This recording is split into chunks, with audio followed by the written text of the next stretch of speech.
আসসালামু আলাইকুম ওয়া রাহমাতুল্লাহি তাআলা ওয়া বারাকাতুহু।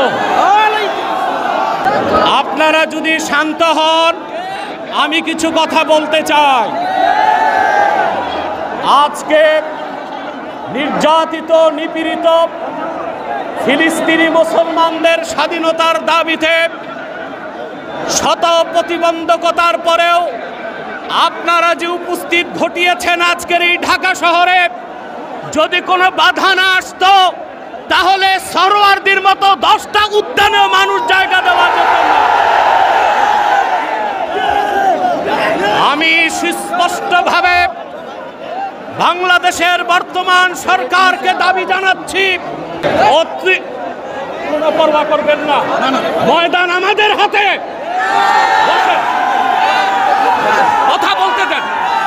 সম্মানিত, আমরা যা বলছি সত্য এবং ন্যায়ের মানদণ্ডে বলছি। প্রশাসনকে ভয় করার কোনো দরকার নাই আমাদের। বাংলাদেশ সরকারকে রাষ্ট্রীয়ভাবে জাতিসংঘের কাছে প্রতিবেদন করতে বলছি।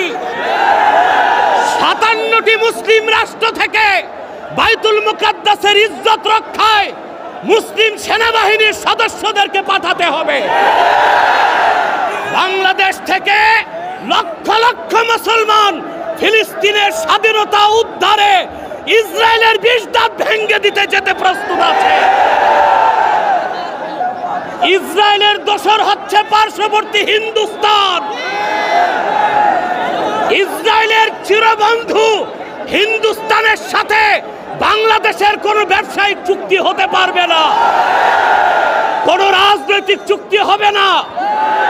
16 বছর ফ্যাসিবাদকে লালন করেছে ভারত। ভারতের দালাল ও দোসরদেরকে বাংলাদেশে রাজনীতি করতে দেওয়া হবে না। আমি তাহরিকে খাতমে নবুয়ত বাংলাদেশের পক্ষ থেকে আপনাদের কাছে একটি আবেদন করছি। আমাদের স্লোগান হচ্ছে মাসলাক যার যার, দিন ইসলাম সবার। আজকে তার প্রমাণ তাহরিকে খাতমে নবুয়তের আমির দেখাতে পেরেছে।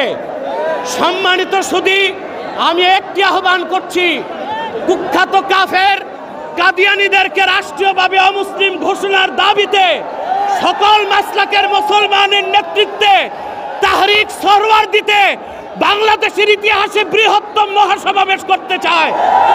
কারা কারা প্রস্তুত আছেন হাত তুলে দেখান। আখির দাওয়ানা আনিল হামদুলিল্লাহি রাব্বিল আলামিন।